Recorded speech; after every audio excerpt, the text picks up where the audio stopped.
Today, we're taking a look at a new update from Sonible. This is Smart EQ 4. Smart EQ 4 is an intelligent EQ and mix assist system that provides a baseline for your tracks to get along with each other. At the top here, we have the various profiles which have been updated, starting with instruments, various instruments, and complete mix profiles. And you can also load your own reference track to be used with the plugin as well. To the right of that, you have up to 8 states that you can store inside the plugin. You can save and load your own presets, undo and redo. Up here is the options, and this is the main screen. So one of the first things that you'll have to do when you can set this up in the options to do it automatically when you load it onto a track, but you want to read the signal that you have the plugin inserted onto. In this case, we're on our kick drum track. So I'm going to select drums, then kick. After hitting this button, it's going to listen for the audio material. Now, this is the spectral correction that it has determined is the best for the signal that is coming through this instance. We can also add an additional one. So if you wanted to do it different here, high or low, or you can really just change in between what the crossover point is here, right? Very flexible. And of course, these kind of function as a filter to how far the correction goes, if that is what you so choose. Down at the bottom here, you do have various options for the spectral results. You can do it by track, or you can do it by track and group, or you can do it by group alone. And we'll get to the group function in just a moment. To the right of that, of course, we have the frequency. We have how much impact, that is the up and down option here, that you want the spectral to have on the signal. To the left of that, of course, is the width. Smoothing allows you to, of course, smooth out the correction that has been designated for that signal. And to the left of that, the adaptive. So what this does is, let's say that you have a kick or any signal that changes often during the course of the song. This will monitor that change and update the spectral correction according to whatever changes happen on that signal. We have minimum phase and we have linear phase, mid, side only, or a combination of two. Alt-click on any control to reset. And of course, the gain of the plugin. Now we do have an auto gain option here, so any changes that you make in the plugin, it should auto match it to what is coming into the plugin on the output. And we can't forget over here to the left, reset and bypass. On top of the spectral correction that the plugin does, it also operates as a regular EQ. So if you double click somewhere, it will add an EQ point there, and you can modify it like you would a regular EQ. If you roll the middle mouse wheel, this will give you the Q factor option to change. So you can do this strictly with the mouse, or you can use the options here, right?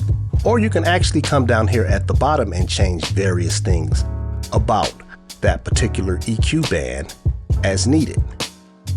You can change it from mid to side, and of course the left and right stereo. Each band has that option.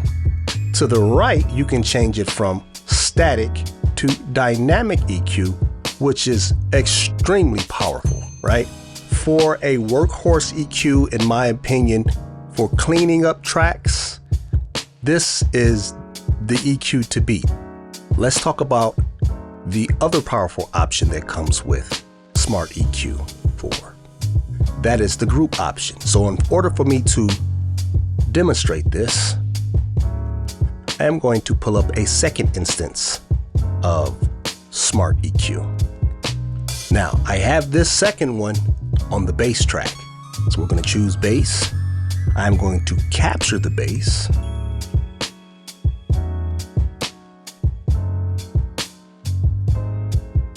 And this is what it has determined to be the proper spectral correction for our bass guitar.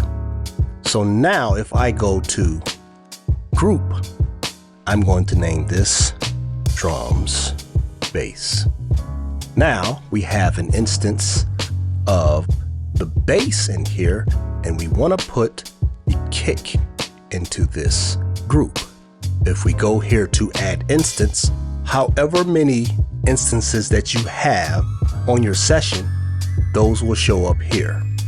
So in this case, we have it on the kick drum and have already done some work on the kick drum.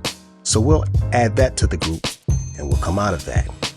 And what this does is this allows you to do a few things. One, you can actually modify the EQ from one screen. And I'm going to add one more instance. And let's put one more. So a total of 4 instances. All right. So we have 1, 2, 3, and 4. And as you can see, the top one is the instance for whatever track you have this on. And the bottom one is the one that is selectable to do modifications on it as well. Aside from allowing you to have all of the controls in one screen, is it has 3 separate sections here.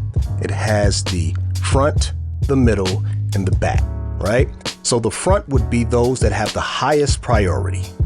The middle would be those that have the middle priority, and the back, of course, the lowest priority. And so what it will do is it will listen to all of your tracks once you have everything set up, and it will determine based off of the priority that you have set here, which ones should be out front, which ones should be not so out front, and which ones should be in the back based off of spectral correction. Now, similar as I did in the last version, I am going to go ahead and run an instance and record each signal for each instance that I have and get all of its spectral information out of the way, and we'll talk about what it's doing.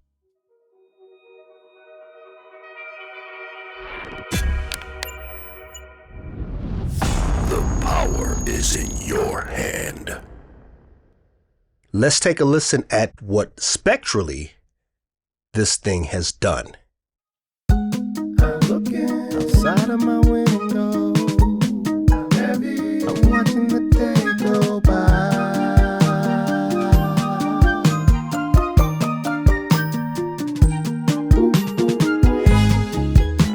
I'm watching the people hurrying through their life. Oh no, all I keep hearing is it get no better. It get no better, even if you try.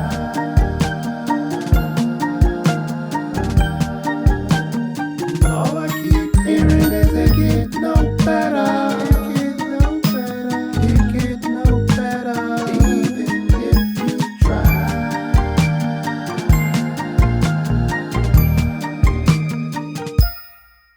Let's just take a little magnifying glass and take a listen at the drums by themselves. So here's the drums before, right?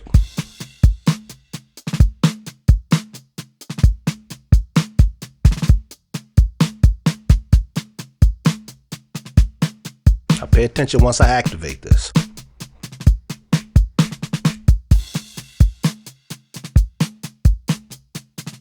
The hi-hat became crisper. The kick, not so muddy.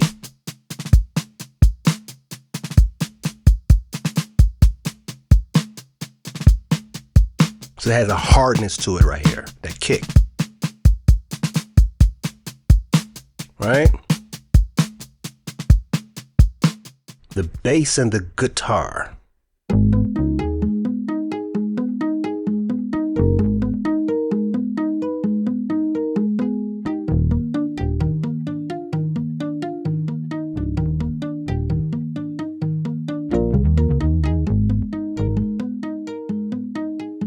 This was the treble area that had a lot of buildup in the guitar part. And this is where my vocals hang out. So it is literally carved some of that stuff out, even though I didn't ask it to.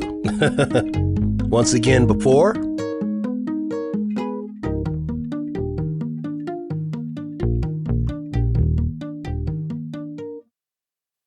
All right, so now let's take a listen at the supporting instruments here and see what the before and after sounds like.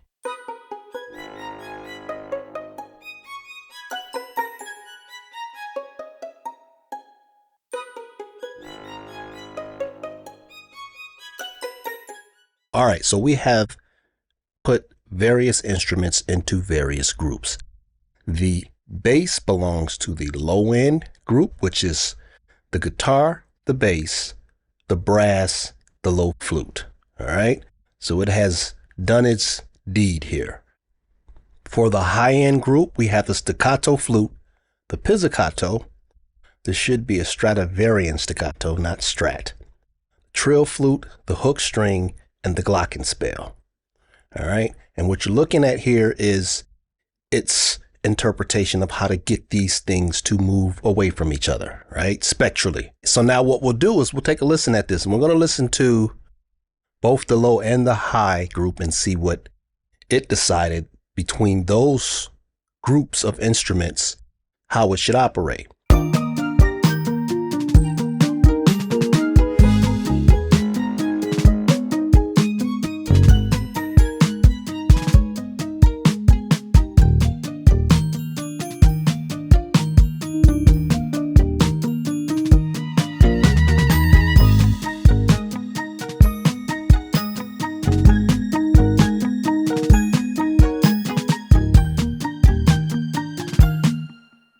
Definitely some holes have been put in places for things to gel together.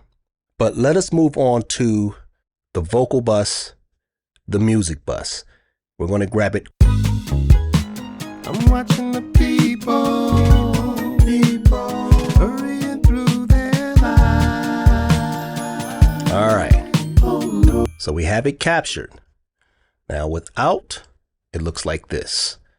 The top one is the music. The bottom one is the vocals. The vocals, and I'm looking over here. The vocals, of course, are in the front. The music is in the middle. I'm watching the people hurrying through their lives. And this is exactly what would happen. Let me turn it off again. You see how in the 200 area, carves that out. That's the fundamental area of my vocal range, especially in most of these songs. So it's carving that out so that these vocals will come in cleaner. So this is the instance on the master bus. Let us capture. It get no better. It get no better. It get no better. Even if you try. All right. I'm not totally unsatisfied with that. All I keep hearing is it get before. No better. It get no better. It get no better. Even if you try.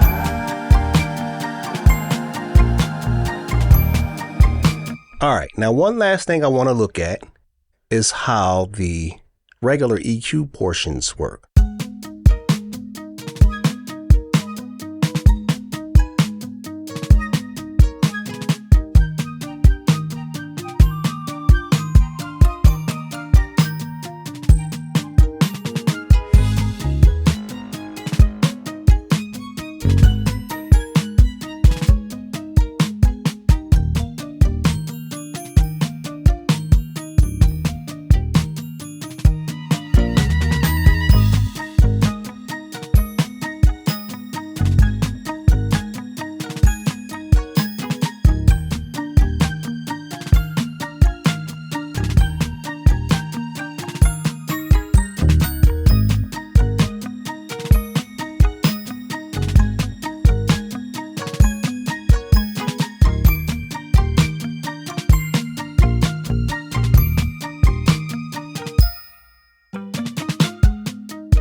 this is the range, and it's the dynamic EQ we're looking at.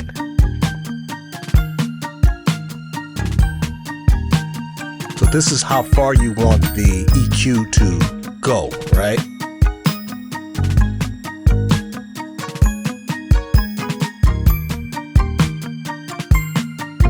Of course, above the white line is pushing up. Below the white line is pushing it down.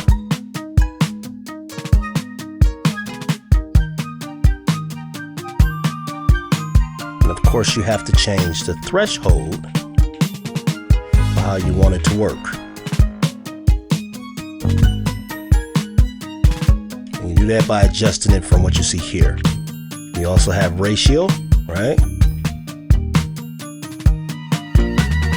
Now, I'm fairly new to using dynamic EQs beyond just a fascination, so don't shoot me.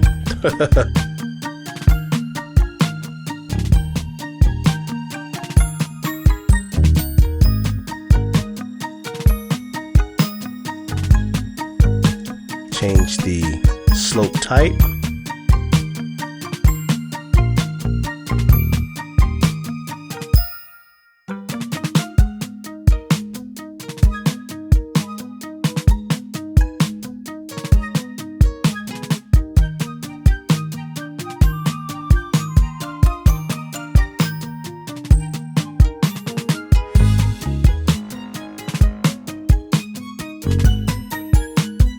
Right click to turn it off and on. If you want to solo it, do that here. Once again, mid-side and stereo.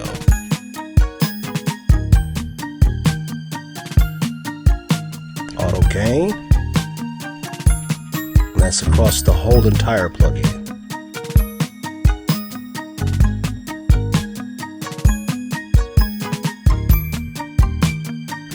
Yes, you can zoom in.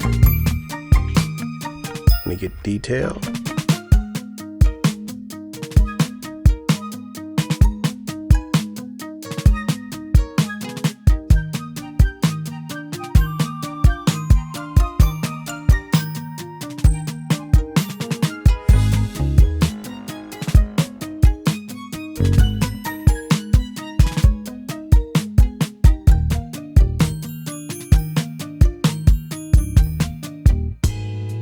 My thoughts on Smart EQ 4. Tools like this make the job of an engineer easier. It doesn't necessarily replace the engineer.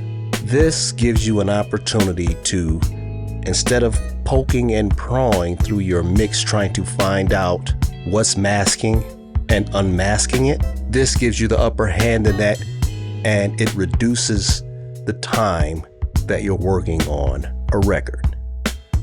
So if you are interested, check the link in the description. Outside of that,